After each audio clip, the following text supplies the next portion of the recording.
Hey there, everybody, and welcome to this video on how to stop choosing emotionally unavailable people. I'm your host, Dr. Dawn-Elise Snipes. So let's talk about some concepts before we get into relationship strategies. Empathy, emotional intelligence, and emotional availability. A lot of times people kind of use them interchangeably, and they're really not. So let's take a look at these definitions. Empathy is the ability to recognize people's feelings and imagine what they're experiencing or might experience. So when you empathize with someone, if they look sad, if they're telling you about a tragedy they went through, empathy is the ability to kind of put yourself in their shoes and experience on a less intense level what they were experiencing. You can kind of, and I try not to use the word understand, but I'm going to use it now. You can kind of understand what they're going through. Empathy can also be used proactively. You can empathize how someone might feel if you surprise them, if you yell at them in front of other people, if you stand them up. You can empathize and think, how is this person going to feel if I do this? And that's empathy. A lot of times people talk about wanting their significant others to be more empathetic, wanting them to be able to try to experience what they're feeling instead of telling them how they should feel or ignoring it altogether. They want their significant others to be more empathetic with their children, for example, and try to understand and try to explore what their children are feeling when maybe that's not how they were raised. It doesn't mean they can't learn to do it, but empathy is definitely a characteristic that's important in relationships and important in developing intimacy, but it's not something that everybody was taught to do, and it's not something everybody's comfortable with. Emotional intelligence is the ability to identify and understand the function and meaning of feelings in yourself and others. For example, anxiety and anger, they're part of the fight or flight response. When you feel anxious or angry, that means part of you thinks that there might be a threat somewhere. That is the function and meaning of those feelings. Now, whether there is a threat is not guaranteed because feelings are not facts, but understanding that is so important. Emotional intelligence also is the ability to tolerate a variety of feelings in yourself and others. Being able to tolerate when you feel angry, anxious, depressed, happy, when any feeling you have, not having the urge to immediately act on it, but being able to tolerate it and go, okay, this is how I'm feeling. Now let me get into my wise mind and figure out how to proceed. And emotional intelligence is the ability to respond to feelings in a helpful way. Now, going back to tolerating a variety of feelings in others, maybe your significant other is angry with you, and that is uncomfortable. So you're feeling distress, but also it's important to be able to tolerate, as long as they are displaying it appropriately, tolerate their anger and then respond in a helpful way. For some people, when they're angry, they need some time. They need a minute. And that's okay. Responding in that way would be helpful to them, as opposed to chasing them around going, we're going to finish this. So emotional intelligence involves not only being aware of and understanding your own feelings, but having a general understanding of the feelings in others and ways to appropriately respond. Now, you may not always be right, but at least if you start from a place of general knowledge, you are probably not going to go terribly astray. Emotional availability is a person's willingness to feel their feelings. I'm going to make my feelings available so I can feel them. Some people have experienced such trauma, such disappointment, such heartache in their life that they've walled off those feelings. Their emotions aren't even available to them. All right, so that's one place where people can have difficulty with emotional availability. Person's willingness to share or express their feelings is another aspect of emotional availability. Not only am I going to feel them and have my feelings available to me, I'm going to make my feelings available to you. I'm going to let you know how I feel about this thing. And then a third component of emotional availability is the willingness to empathize with others, with someone else's emotions, and let yourself feel what they are feeling. If you are trying to empathize with somebody, but you don't want to feel what they're feeling, because that's really awful, then you're not actually empathizing. So empathy is part of emotional availability, but it's not everything. Now let's talk about emotional availability in relationships. Is the person emotionally unavailable for a reason, for a pathological reason, I guess, or are they just different and you need to sort of bridge the gap between your differences? Some people are going to be less emotionally available because that's how they were raised in their culture. And this can include if you were raised in a military family. You may have been taught that, feelings are not something we're going to have deep discussions about. You need to, feel it and fix it. Just get on, make it go away or suppress it or whatever. And I'm not saying that's necessarily healthy. But when you look at different cultures and the way people are raised, like traditional masculine values or being in the military, or even people who are in what we would consider traditionally male-oriented professions like law enforcement and firefighters and those sorts of people, they can't afford the luxury when they're on duty of feeling every feeling because they see some pretty awful crap. And they learn to sort of lock it down. Some are very emotionally available. I'm not saying that. But there's a large proportion that become, over time, emotionally unavailable because it's just too painful to feel anything anymore.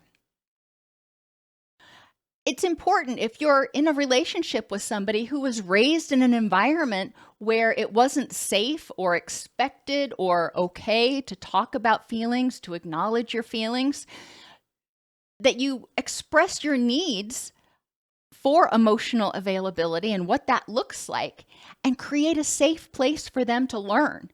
People can learn to be emotionally available. So, for example, you may say something to them like, for me to feel understood, I need you to validate my feelings. You don't have to agree with me, but validating my feelings. I see that you're angry right now. Empathy would be great, where you can kind of try to walk in my shoes and see it from my point of view, but at least validate my feelings.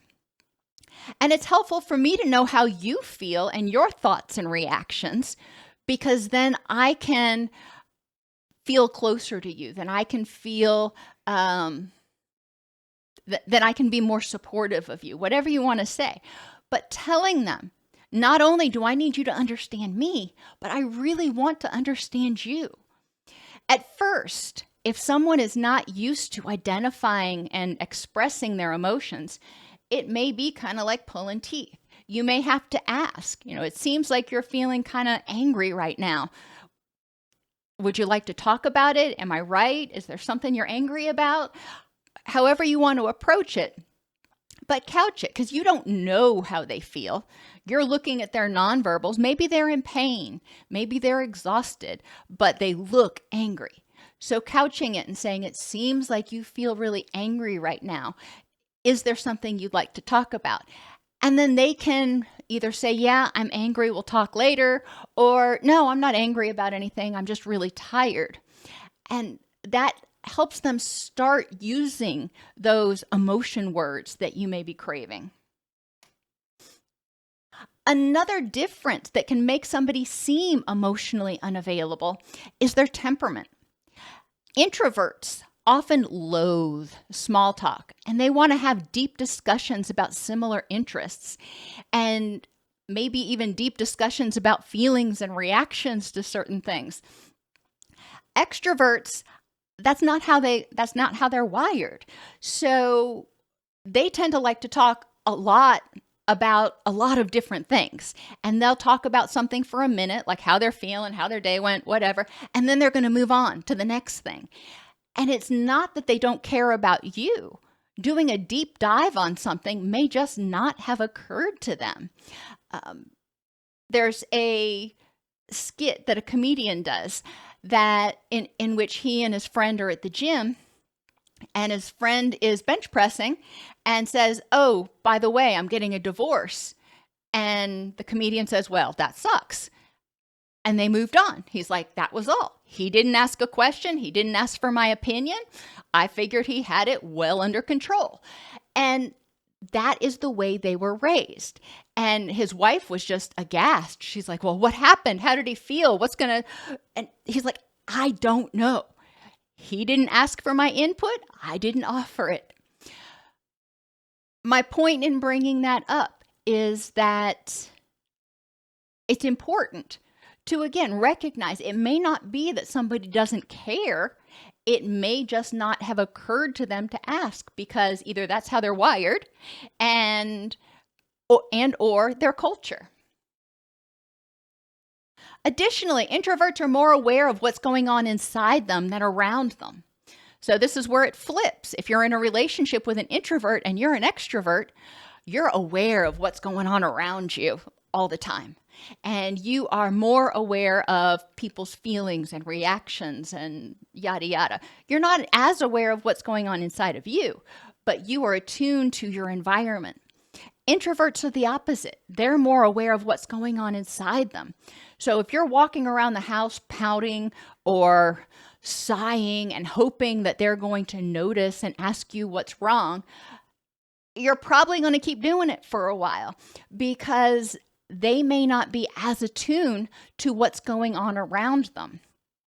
Now, walking around and sighing and huffing and hoping that somebody notices is also really bad communication. It's important, if you have a need, if you have a feeling, to communicate it assertively, to say, "Hey, I'm having a really bad day. I'd like to talk about it." Okay. Don't wait for them to ask you. And then if they don't ask you, assume they don't care.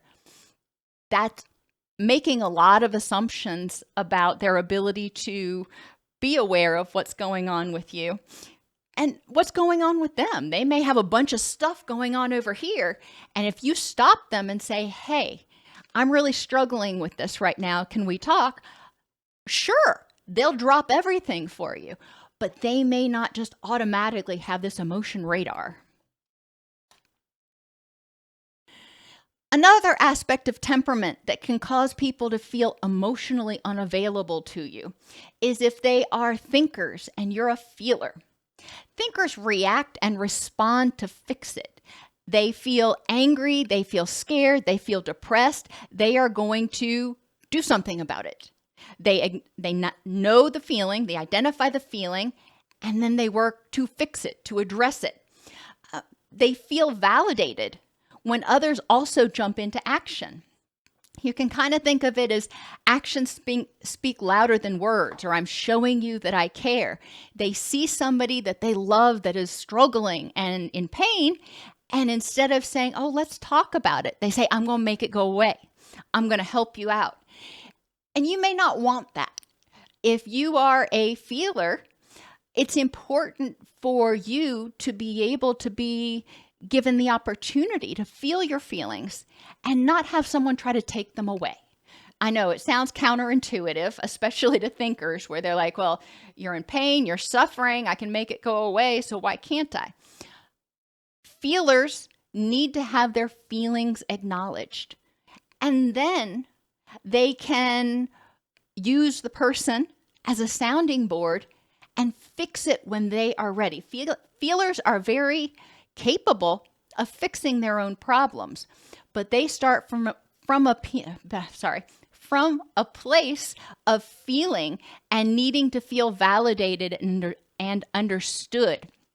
That helps them feel supported and able to take that next step to fix the problem. If you are a feeler, if you tend to talk in a lot of feeling words, if you need to have your feelings acknowledged, it's important to communicate that to your partner and let them know, hey, I don't need you to fix it. I just need you to hear me. I know you may not see the logic in that, but that will help me a lot. And an emotionally available partner will say, sure, if that's what you need, I don't understand it, but I am more than willing to hear you and support you through your process. Another cause of people feeling like their partner is emotionally unavailable is speaking in different love languages. It's like one person speaking Chinese and the other speaking Italian. They're just not going to understand one another. And even their nonverbals are going to be very, very different. So it's important to understand what your love language is and what your partner's love language is and how they define it. Gifts, acts of service, quality time, words of affirmation, physical touch. Those seem very self-explanatory on the face, but they're not. It's important to recognize what kind of gifts make you feel loved and appreciated. What acts of service, what does that mean to you? What does quality time look like to you? Okay, so that's important to understand what your partner's love language is and how they define it. So you can communicate with them in their love language instead of in yours. And they can communicate with you in your love language.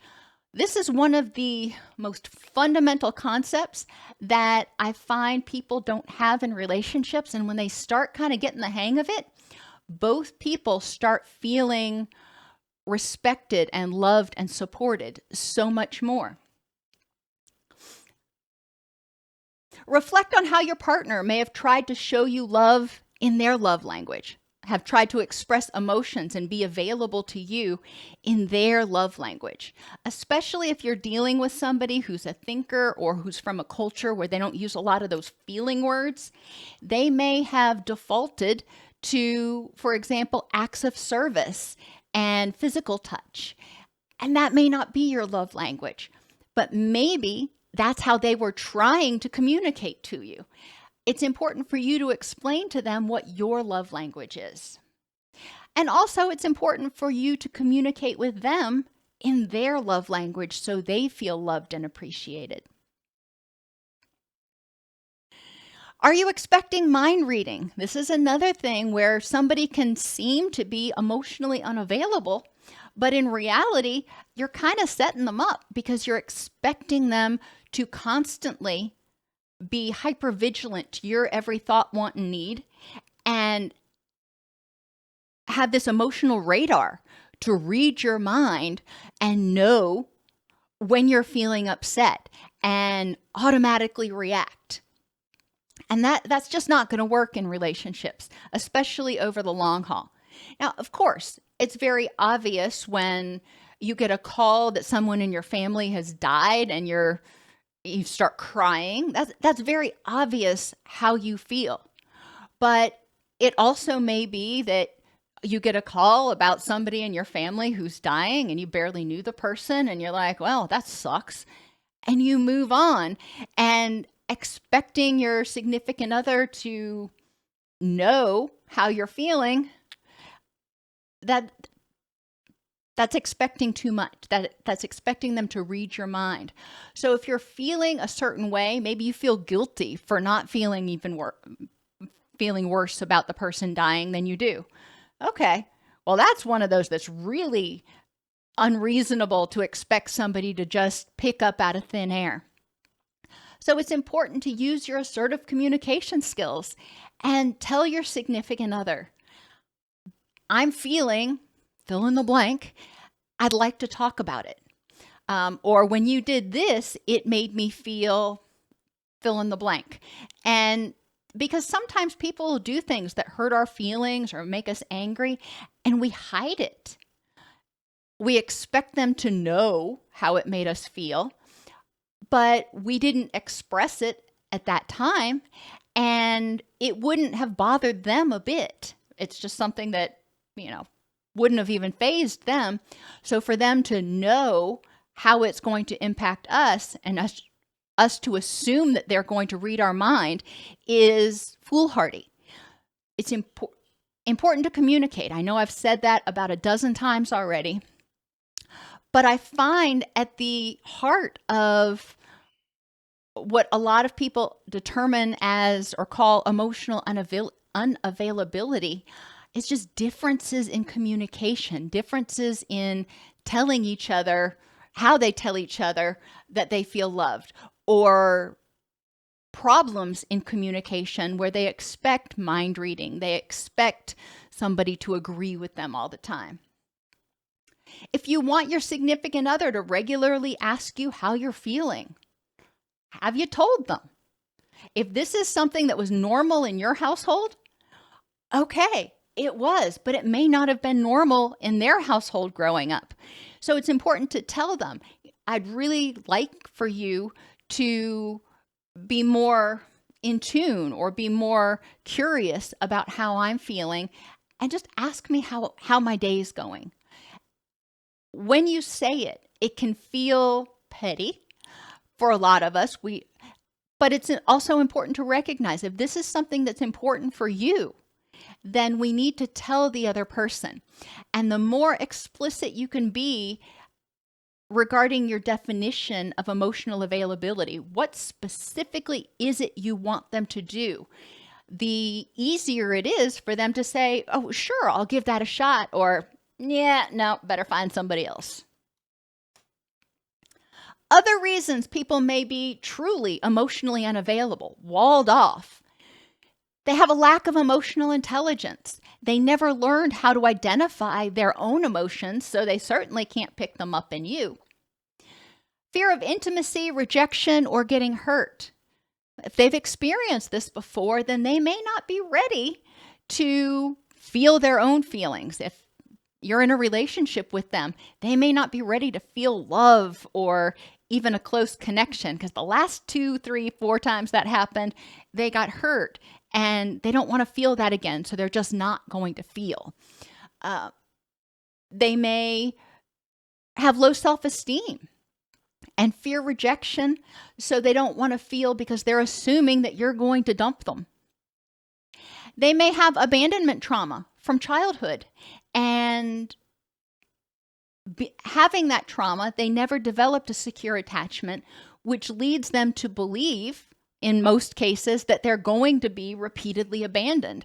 So they're not going to want to share their feelings. They're not going to want to be vulnerable. It's like putting your hand on a hot stove intentionally. You ain't going to do it.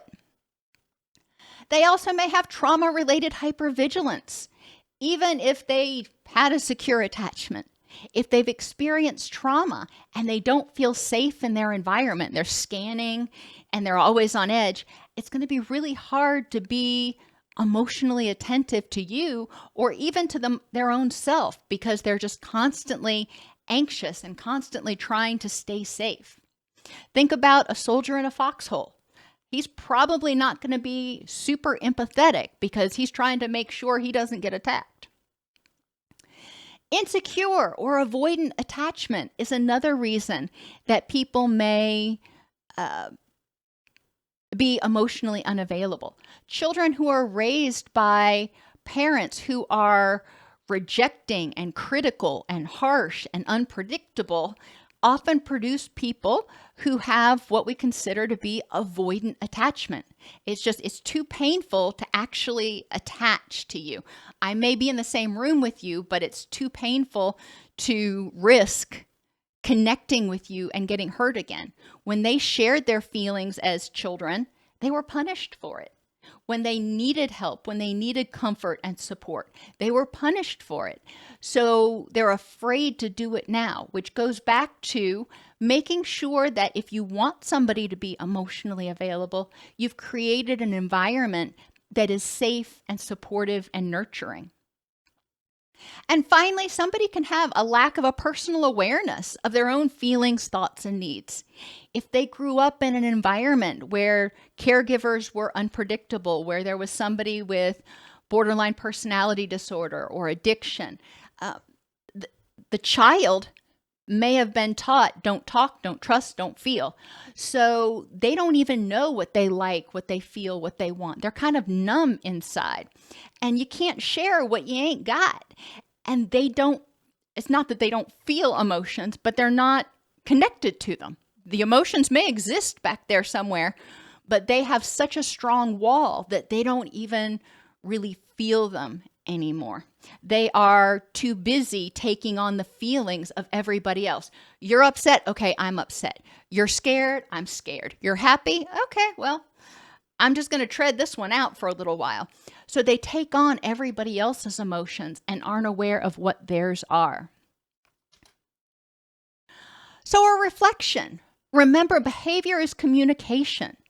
What are you defining as emotional unavailability in relationships? Specifically, what behaviors have people done in relationships or failed to do in relationships that make you say, hey, that person's emotionally unavailable?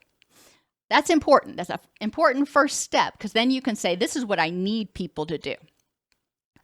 Explore in those relationships, even if they're past, what might have caused those behaviors to develop in your significant other. It's important to understand their perspective. Just like you want them to empathize with you, it's important to empathize with their perspective and how being emotionally available may be just terrifying to them. What would emotional availability look like in your next relationships? And remember, emotional availability is not mind reading. It doesn't mean knowing when you're sad or knowing when you're angry and being hypervigilant about your needs.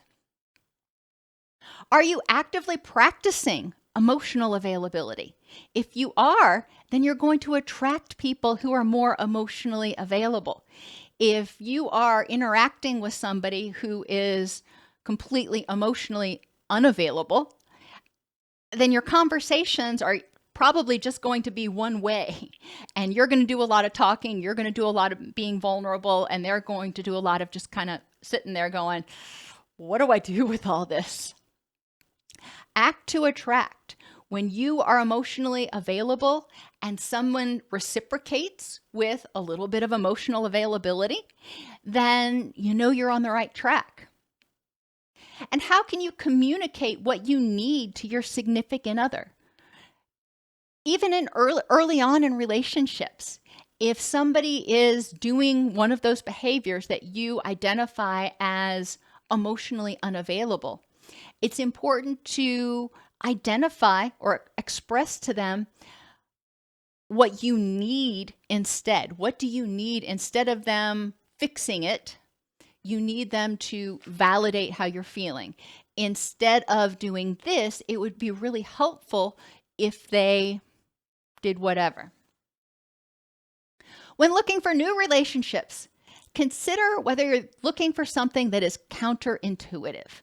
And I know you don't want to hear this, but it is what it is. If you are looking for a ultra powerful, ultra male, or dominant alpha figure, then expecting them to have that persona 90% of the time and then also be totally emotionally available and connected and expressive probably ain't gonna happen. So it's important to connect it. And like I said, there are alpha males out there that do have a big, soft, squishy side that they let certain people see when they feel safe. So I'm not saying they can't coexist, but very often they don't coexist. What other traits might you need to compromise on in relationships to get the emotional availability you crave?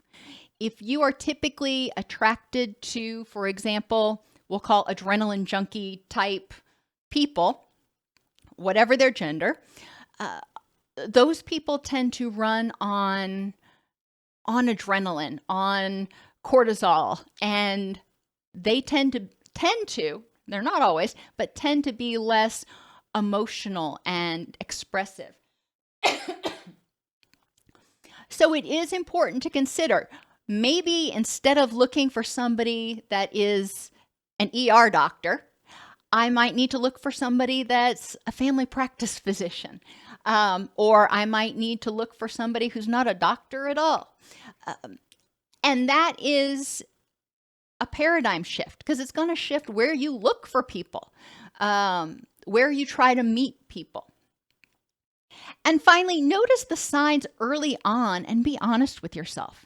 If you're in a relationship with someone who's completely emotionally unavailable and you've tried to communicate your needs and it's just gone nowhere, it's probably best to move on.